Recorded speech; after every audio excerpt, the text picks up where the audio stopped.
Our podcast is a part of the World Podcast Network, now with over 1,000 podcasts. Visit the World Podcast Network at worldpodcast.network to listen to podcasts in over 12 genres. Come vote our podcast episodes up and help us rise on the leaderboard. If you have a podcast of your own, you can join for free.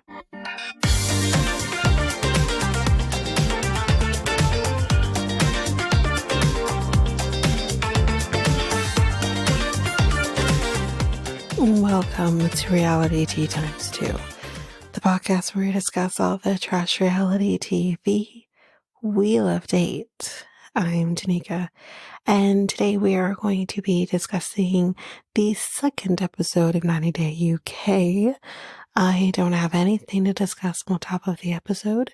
We are just going to be jumping right in. So, 90 Day UK, episode 2, season 3, episode 2.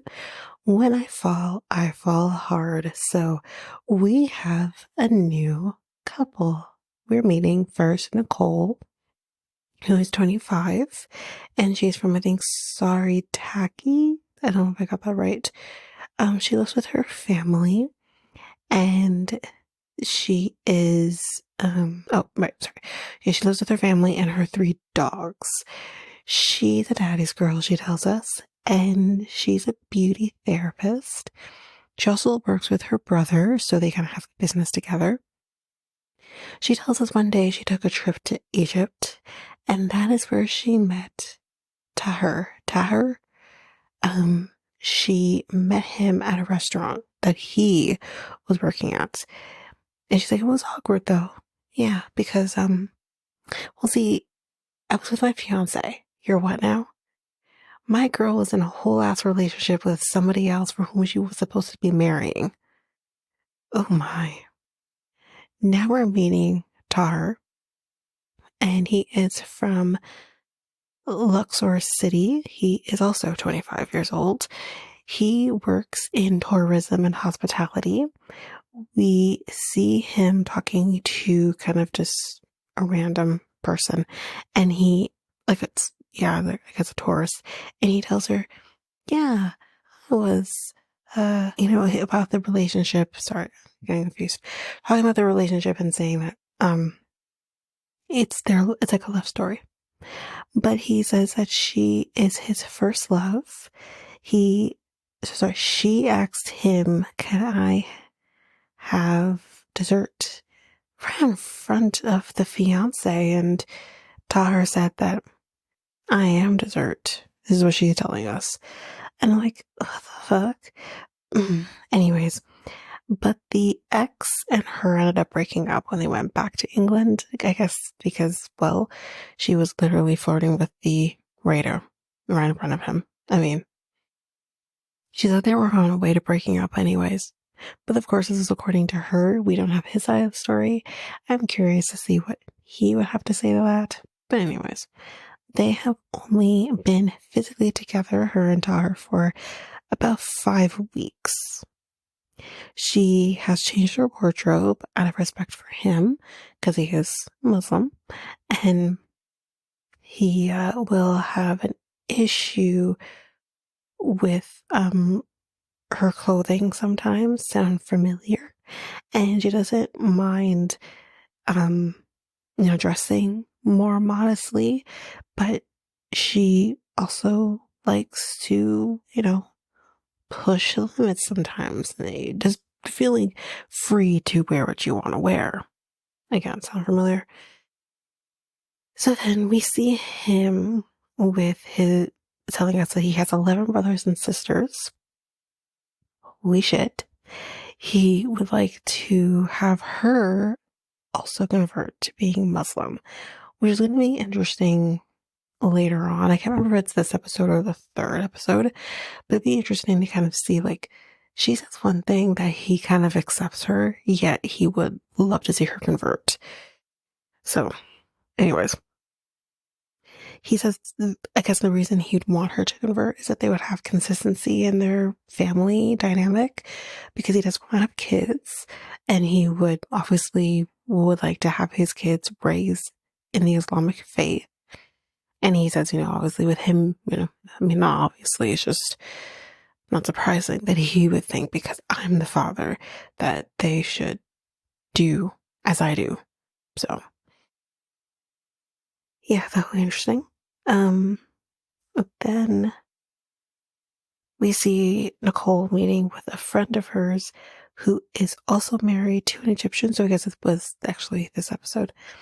And her friend says, courting in the Egyptian culture is just completely unheard of. So the fact that you guys are courting is it's rare. And she, at this point, blurts out to the friend, "Oh yeah, well, we're married." What? Y'all, they got married. And they've been married for 4 months. And I don't think they've been together in total for very long. Um, so she's married this guy. It literally feels like Nicole and Mahmoud all over again. Because she too rushed into marriage with him, and that's just turning out lovely. So, yikes. She said it was a very private, I don't know if her family was there. We'll find that out later. But yeah, it was a very private thing, and yeah, her friend is quite shocked. And it's at this point she's asked the friend, like, so what is it like being married to an Egyptian man? Didn't you think of maybe asking these questions before you married him? Because now you need to, it's too late. You're already marrying him. You're already married to him. So, what? So confused. But, yeah, she says it's different. It's, you know, what he says kind of goes. He's the head of the household. The cultural differences, the religion, because I don't think she's Muslim. I kind of gathered she's not. So she's like, all those things is very different. And it's a lot. And I got the vibe that this person is like, get me out of this fucking mess. And listen, like, I no hate to the Egyptian culture, not at all.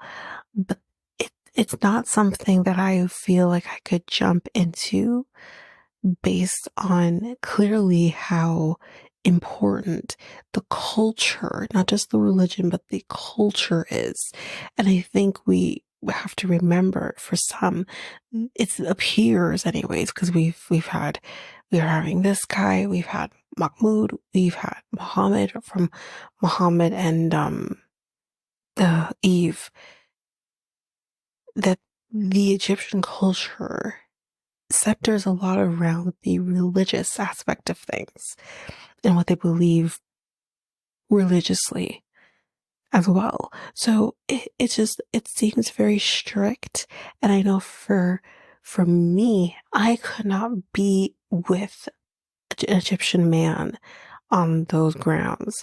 Not to say that you're not capable, as I have been with people who are Muslim. That's not the issue. I just don't know if that's something I could do. And I know that about myself. And yes, you can't help what happens. You fall in love. It is what it is. But it's just, I just don't, you need to know what you're getting yourself into.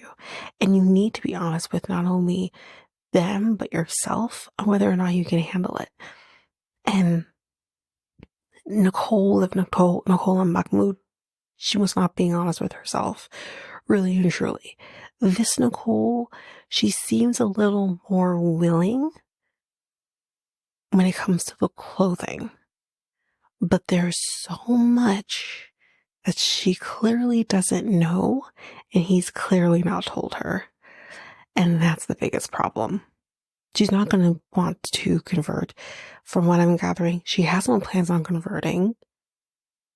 There's going to be another revelation from him that she's clearly not aware of either. And these are things that clearly they didn't talk about. So what are you doing getting married to this person when you're not having those hard conversations? I would ask if I was going to be with a Muslim man, I would ask those questions of, do you want me to convert? Do you see yourself having multiple wives? Because that comes up. Do you see yourself wanting to do these things? Do I need to dress modestly? And all the other questions that have come up. Do I need to have all of these? And if the answers are yes, yes, yes, and yes, then that's not going to work for me. It's just not. I mean, even being with an African man, I have had to ask him, no plans on having multiple wives, right? And we'll say, maybe it was a thought. And it was a thought that I said, okay, listen, if that is what you want, really and truly, then I'm not it. But you need to figure that out for yourself. Clearly, I'm still here. But those are questions you have to ask because the culture says it's okay. The religion, I guess, in a sense, says it's okay. So, I don't know. I feel like they went into a marriage ill prepared. So, anyway, she then says to her friend, well, I mean, I don't think like he expects me to change. Well, we literally in this particular episode see him telling his brothers that, yeah, I would like to see her convert. So, anyway, now we're with him and we see him talking to his brother saying, I'm not going to forget, my culture, my religion, God, basically where he comes from. And this is where he says, it is normal to marry foreign women, which is true. And the religion says you can. And at this point, you're just like, does she know that? Because I feel like she doesn't know that. And that's going to be very interesting. But that's basically where we end off with Nicole and Tahir. Tahir? I'm probably saying the name wrong. But anyway, next, we're with John and Sprite, the couple that is bringing it. Oh, chef's kiss. So he's waiting for him at the airport and he's like, oh, I think I see him. Oh, no, that's not him. And then he gets a text from Sprite saying, he can't find his bag. Y'all, they lost his fucking bag. And John is like, oh no. I know that's going to put him in a mood. That's going to put him in a mood. He really loves his clothes. Oh boy. But now here he is. And John is clearly very happy, very excited. He goes and hug him. And y'all, the look on Sprite's face is literally, get the fuck off of me. He's so unimpressed by him. And meanwhile, while he has this look of disgust on his face, John, well, before we get to that, Sprite says, I can't believe, he weighs so much. He does it in the moment. And he's like, oh God. And he's like, he's too big for me. Oh shit. And, it's not like he's like massive. He's not. He's chunky, but so, you know what I mean? Meanwhile, while he's literally saying this in the moment, you have John literally crying. And Sprite's just there like, ugh. Like, literally, he has the ick. And while they're walking to the car, John says to Sprite, why are you so tall? Since when you get so tall? And Sprite's like, fuck you. And he's like over it. And he just got there. And I know maybe partially that's because the bag too. It's his bag is missing, but he literally says, yeah, and why are you so fat? Like basically kind of like that. And I was like, ooh. I'm like, sir. He doesn't even, Jesus Lord. But now they're in the car and Sprite's like, what the fuck? There's no people. It's dark. there's not a light in sight. And he's like, what the fuck? He's like, where the fuck am I going? And John's like, I know he's probably in a mood, but like I did this thing for him at the house that, it's kind of a surprise and I hope he really likes it. So 24 hours earlier, we see John decorating his bedroom. He's deciding to hang these fairy lights, as he calls them. They basically look like, well, they're not quite Christmas lights, but yeah, they're like these, yeah, fairy lights, sure, whatever. And he's like, I'm gonna be hanging pictures off of the lights. What the fuck? So when you're seeing him do this, he's literally like, yeah, I have like 100 pictures. Maybe I'll just hang them all up. And I'm like, no, no, no. And when he's done, the end product is literally these lights and these, like, that goes across the wall. Then it has the lights that are hanging off of that row of lights, kind of like icicle lights. And on each icicle light, there must be about 4 or 5 pictures hanging off of each one. And then there's the top row with the ice, the lights are hanging off of, has pictures there too.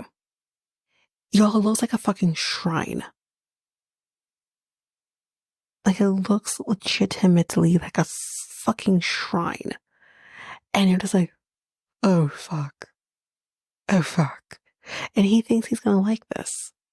Does Sprite come across as a man who is going to appreciate this fucking shrine? He looks like he literally, and here's the thing, he did this the night before. It wasn't there before. But if I'm Sprite walking into this house, I'm going to think that was always there and you're worshiping me. Next, you're going to have like animal feet and Eye of Newt and shit, and you're just going to start worshiping. This, bless his heart. Okay, bless him. But my fucking God. Like, I'm not as bitchy as Sprite, but even me, if my man did that with me, first of all, number one, I would think, is something wrong? Who's dying? Like, he would never. But on the other hand, if he did, I am Sprite in that moment. I'm literally like, the fuck is this? You know what I'm supposed to do? Sleep to these fairy fucking lights with my fucking pictures attached to them? And sleep comfortably? What am I supposed to do? Fuck you with those lights there on the wall? What are we gonna do? Like back shots and then there they are. Like, are you fucking kidding? No. Just fucking no. Anyways, that's what he did. And now it's present time. And they're at the house. And Sprite is, again, unimpressed with this house. He says it's too small. There's like shit everywhere. There's like things in garbage bags and stuff. And all I could think of, sorry for the morbid the thoughts here, but all I could think about is that serial killer, and I think it was Chicago, who would have like the body parts and bags and shit. That's all I could think of. And I'm like, what the fuck's in the bag? What the fuck's in the garbage bag? The garbage bags were like everywhere. And then there was like rags with stains on them. And I'm just like, Jesus fucking Christ. Yeah, I don't care if your place is small. Especially if it's just you that lives there. Like, I don't care. That doesn't bother me. It's everything else. And then he's like, yeah, so let's go upstairs. And I'm thinking, oh fuck. He's really not going to be So they go upstairs. And Sprite sees the, the shrine. And he's like, oh my God. He's like, I'm a little scared right now. Because he comes across as a fucking, like, serial killer or a stalker. He's a stalker. And I'm just like, those are my reactions too. He's like, there's so many pictures. Like, he said it's like to him, he's like, so many pictures. Meanwhile, he wants to fucking run in the opposite direction. Like, read the room, John. Read the room. Anyway, it's the next day now, and he's like, John says, it's great to wake up next to you. You know. And meanwhile, Sprite's like, uh-huh. And he's like, are you ready to go to Cornwall? They're gonna go to Cornwall, spend some time in Cornwall.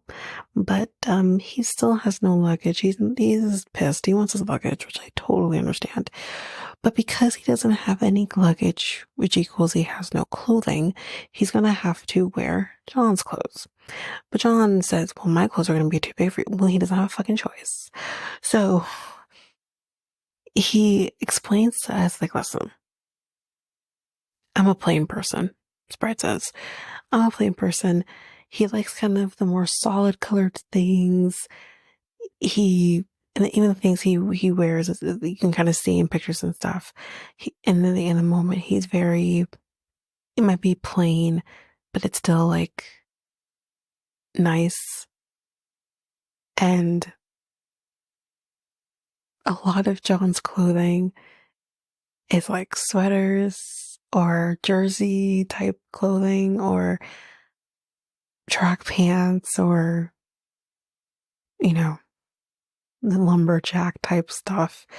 Not his thing. And he's just like, nope, don't like, no, don't like it, no.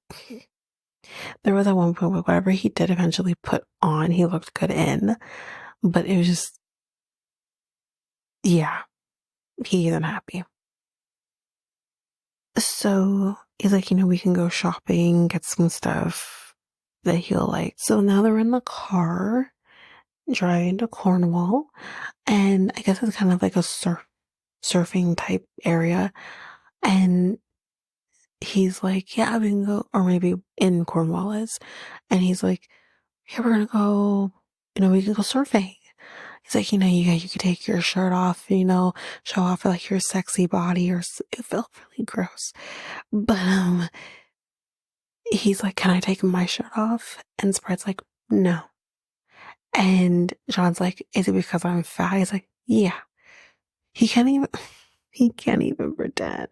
It's just, oh man. But yeah, he is not into Cornwall. He kind of says it's similar to where they were just at. No people. It's quiet. He's not about it. He's like, if I'm going to move here, he wants to move to London. Well, I'm going to assume London is expensive. Can't imagine it's not. And he may not be able to afford living in London. Anyway, they kind of get to their destination. John rented a hostel since it's a lot cheaper than a hotel. And I'm like, and this particular hostel is £40. Not that much. And that's what they're going to be doing. They're going to be staying in this hostel, for which Sprite is also just not impressed about that either. So, but that's basically it for John and Sprite for this episode. Now we're with Charlotte and John. John. She says John, but it's Johan. Anyway, she is calling Johan. She's like, let's talk about the wedding. I want to have a white dress. I want to feel the sand under my feet. I want to feel the wind blowing through my hair. I just kind of, want to have this big party afterwards. Like when we see you in your tux, she just wants to have a white wedding. She just wants to have that. You know what I mean? Are you listening to me? Are you listening? What? Who are you looking at? Why are you listening? Do you have anything you want to contribute? Do you have any ideas? Nothing. He says absolutely nothing. He's 21. Like, God. Anyway, he's like, are there people that you'd want to invite? He's like, yeah, my grandma, my mom, maybe Nick, Kevin, maybe Tom, Dick, and Harry as well. My friends and stuff like that, And Charlotte's like, listen, I'm all about him bringing his family, but not random people that he works with. Those were not random people. At one point, that's all the people that we would see every fucking day. And in his case, it's still that, but work friends can be forever. Like, with Ava, for example, I met her in a work situation. 5 years later, we're still friends. You know what I mean? So I didn't like that. Now she's meeting up with her bestie for drinks. I didn't catch her name. Sorry, guys. And she's like, her friend's like, Dick, how do you know if he's genuine? She's like, well, I just have to trust him. And her friend says, huh, funny, because usually you're not really trusting of men. So I'm just curious as to why you want to trust him. That's a very good question. And I think we're going to get a little bit of an answer. But she asks Charlotte, like, do you send money? And of course, we got the answer. She's like, yes. I was in her first birthday. I helped pay for his passport. Oh, and I also gave money for the roof. Things we kind of already know, but we didn't know about the passport part. Anyway, she thinks this is crazy. Her friend, she's like, I watched TV shows about this kind of thing before. I'm like, yeah, this fucking show, this is the one you've watched. And Charlotte says, like, I know everyone is kind of against this and don't believe that this is real, but it is real. And you know what? She's going to prove everyone wrong. And there's your answer. This is why she's sticking with him. Not because she trusts him or doesn't trust him or believes in him and believe in even not even the fact, I don't think she does. I think she loves him, whatever love means for her when it comes to him. And I think he thinks he might, but I'm not too sure about that. I need to know. I need to see more. But it doesn't matter how much she loves him. It doesn't matter how much she may trust him. It doesn't matter how much she may want to have kids with this person, marry this person. None of that matters. The fact that she has to prove everybody wrong is the main fucking reason she's trying to make this work with someone who's barely fucking legal to drink. I mean, I think it's 18 in DR, but nonetheless, it's ridiculous. There's no way, I'm sorry, I'm a year younger than her. There is no way in fucking hell I'm going to date a man who's 21 years old. There's just no way. What in common do I have with you? I want to have kids. You act like you do, but like, do you really? Do you know what that is going to entail? I could not. Listen, if you want to date someone who's 13 years younger than you, although I don't know if it depends on a lot of things. Like if you're like 40, okay, and he's like 27 or something, or 30 or whatever, like that doesn't bother me. But when you're 34 and he's 21, I just have to ask myself, why? Why are you with him? Why is he with you? It just doesn't make sense to me. And there's so much more to her too with this relationship. The insecurities, my God. We'll see more of that on the third episode, but it's just like her insecurities are just out there for the world to see. And I think the biggest thing is the fact that she's older than him by so much. And honestly, like, I don't want to hate on everyone's different, but there's something about British people, just generally speaking, that they always look older than they actually are. And she looks so much older than 34. She looks like she's in her 40s. So, I mean, again, you can't control that very much. Like, I don't encourage doing like Darcy and Stacey. Jesus. But I think there's a lot of different things. Her insecurities pop through. And I'm just like, and I think the insecurities go far beyond Johan. I think the insecurities also just stem from the fact of she is older. She does want to have all these things that as you get older, it's harder to achieve. But it's just like, with him though, I, I'm with her mom on all of it. Anyway, she is now packing to head to the DR soon. She says if it doesn't work, he has time. He has time to find someone new, but I don't. So then why are you wasting your time? I'm going to say this. Which show was it? I can't remember what show it is.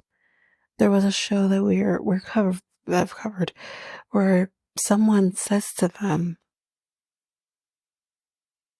the longer you wait with the wrong person is, or the more time you stick with the wrong person, is the longer you're not making room for the right person to come in.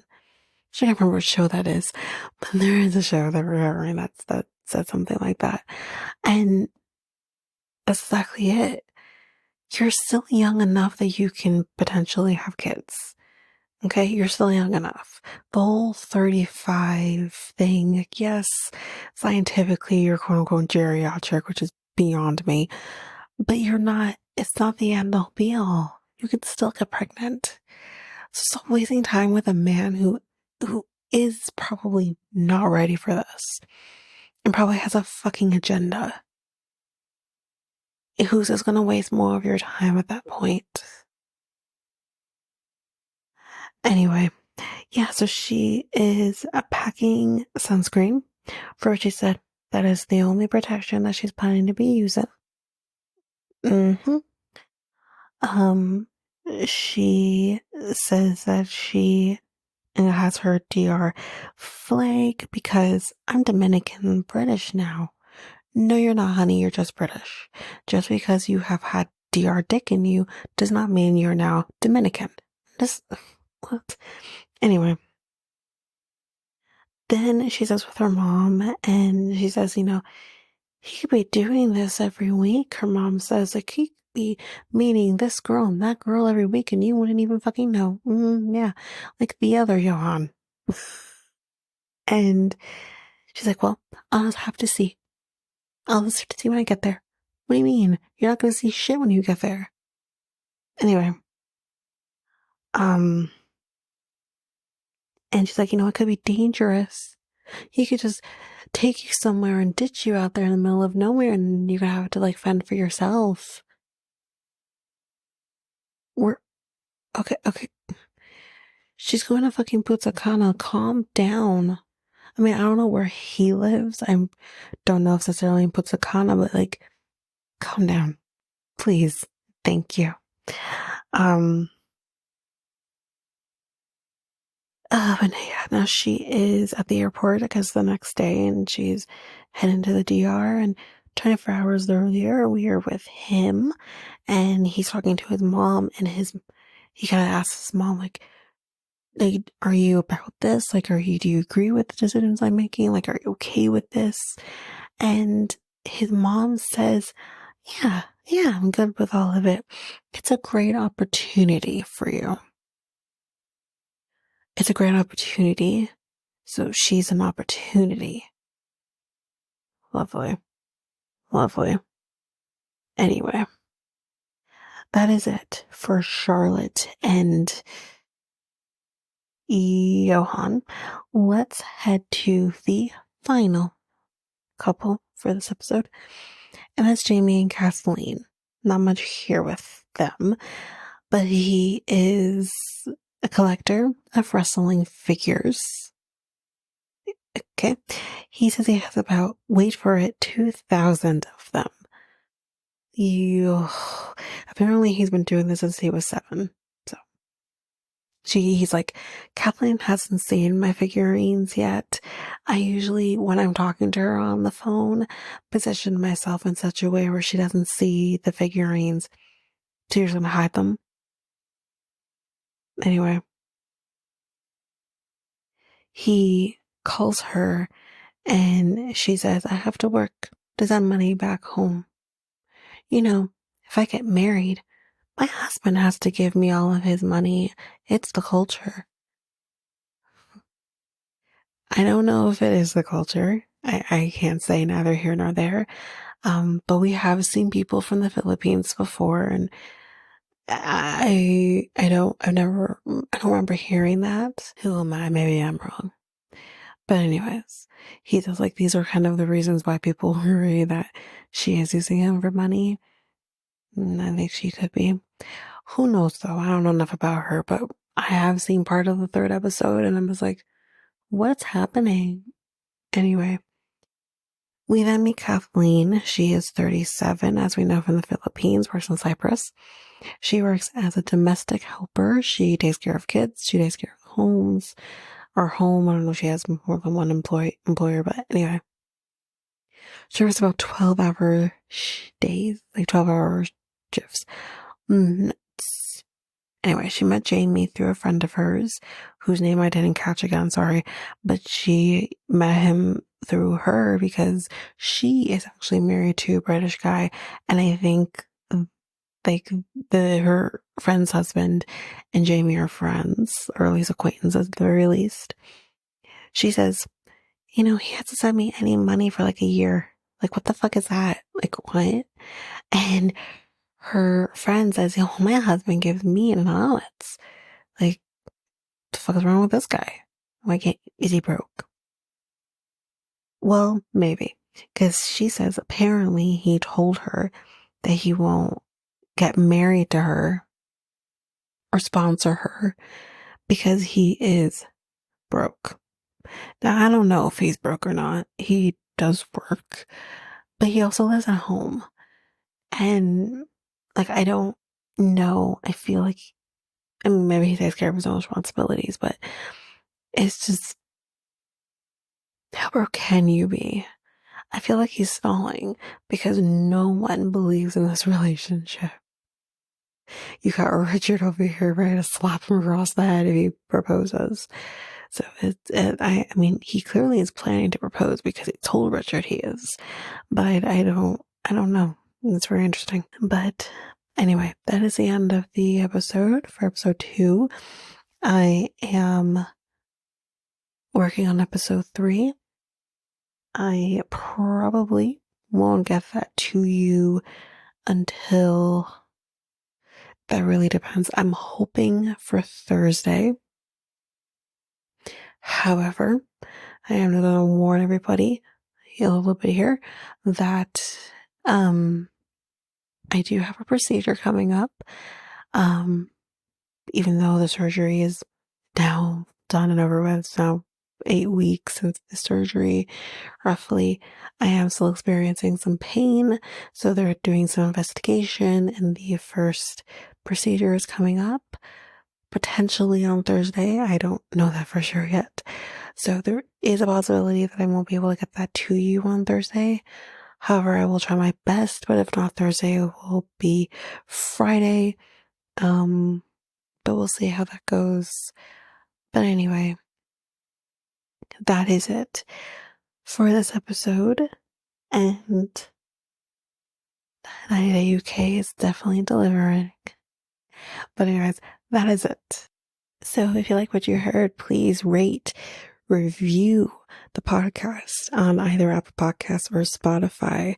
Also, don't forget that you can also share us with everyone in your life if you really love this. And I do want to read those reviews. I'm definitely getting 5-star ratings, but I want to read those reviews. So send me those reviews and I will read those 4 and 5-star reviews on the podcast. Also, we're on every one of your favorite podcast apps. Every one of them, including, you can find us on YouTube at Reality Tea Times2. If you want to connect with us, you can do so by going to either Facebook or Instagram at Reality Tea Times2. You can also find us on Twitter, TikTok, Reddit at Reality Tea Times2 Pod. We also have our email, which is at realityteatimes2 at hotmail.com. Definitely want to hear from you guys. And we also have our new website where you can listen to all of these episodes. You can review the podcast on there as well.